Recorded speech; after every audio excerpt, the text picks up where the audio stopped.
आपने तो सिमेई खीरी किंबा सिमेई उपमा हो यहीपरी भाव में अनेक प्रकार रेसिपी खाई हेले यही कुड़मुड़िया सिमेई पकुड़ी केबे भी बनईकी खाई नथिबे।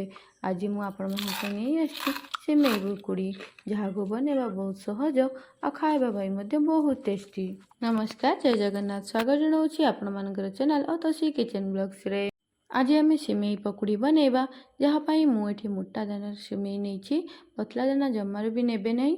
मुझे गोटे कप सिमेई नहीं आ गोटे कप पानी ताकू भल भाव में गरम कर नहीं। एबे से गोटे कप सिमेई को दे किछि समय पाई फुटिबा को छाड़ीदबा आकू गोटे चामच लुण दे ताकू कवर करिकिना आमे किछि समय सिझेई नबा। एठी हमर सिझेइबार 5 मिनिट हो गलानी। एबे देखंतु सिमेई हमर केते भल से सिझी जाइछि। बेसी सिझेबे नहीं, 50% सिझेबे आ 50% आउ हमर पकोड़ी छाणिला बेले सिझीजिव। एबे सिमेई को गोटे जाली को बाहर कर नबा। सिमेई रे जो एक्स्ट्रा पानी अछि ता बाहरी जीव। एबे यार कुकिंग प्रोसेस को रोकिया पाई आमे गोटे ग्लास पानी दे दबा। सिमेई को सिझेला बेले बेसी सिझेबा नहीं, मात्र 50% ही सिझेबा। बेसी सिझेले से हमको खाइबा पाई भल लागिबो नहीं। सिमेई रे थिबा एठी एक्स्ट्रा पानी गुड़ी को बाहर नहीं जाइछि। एबे ताको गोटे पात्र को नहीं जिबा। आमे एठी गोटे कप सिमेई नैथिले आमे सेति पई आधा कप नैछु बेसन।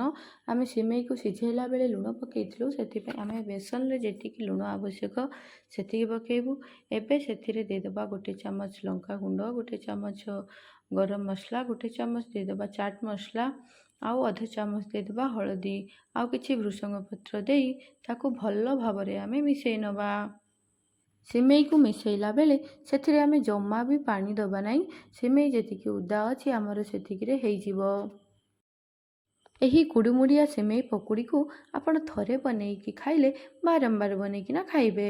आ या को बनैया पाई बेसी समय मध्य लागी न थाए आ बहुत जल्दी बनी जाई थाए, तो सेति पई बनैबारे कोनोसी असुविधा मध्य हेबो नहीं। आशा करुच्ची मोर यह भिडियोटी आपण मानकु पसंद आसिबो। यदि आपण मानकु पसंद आसिला ताले आपण सब्सक्राइब करिवे आ लाइक करिवे, शेयर करिवे आ कमेंट करबा को जम्मार भी भूलिबेनी।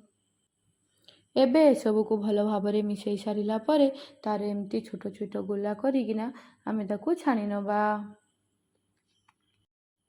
बेसी बड़ बड़ करिकिना ताकू छाणिबेनी, जेते पारिबे छोट छोट साइज रे ही ताकू छाणिबे।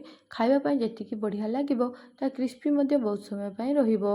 आ जदि आपण बड़ बड़ करिकिना छाणुचंदी तो भितर टिके कंचा रहिबार। एबे मु एठी नै जाइछि उठे करेई रे तेल को आगो थोड़ा गरम करि नै जाइछि। तो एठी हमर गैस रो फ्लेम हाई अछि, जमार भी एठी हमर लो करिबार नै। हाई फ्लेम रे आकू छांकी नबा। ए सब को मु भलो भाव रे देखंतु छोट छोट साइज रे ताकू पकेई नैछि। आ ए सब हमें हाई फ्लेम रे बहुत बेसी समय लागिबनी, आमे जल्दी जल्दी छांकी हे जिवो। एबे एठी गोटे साइड हे गलानी, ताकू अन्य साइड को आमे उल्टेई नबा।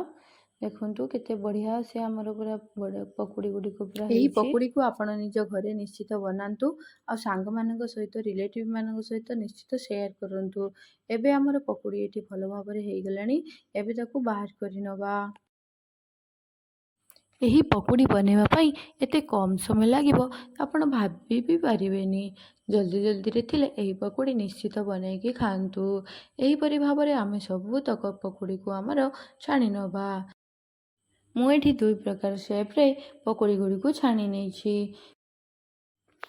मोर ये भिडियोटी आपण माने शेष पर्यंत देखिथिबारु धन्यवाद। मोर भिडियोटी आपण मानकु केमिति लागिला कमेंट माध्यम रे निश्चित जणैबे। रहिली, जय जगन्नाथ, पुणी देखा।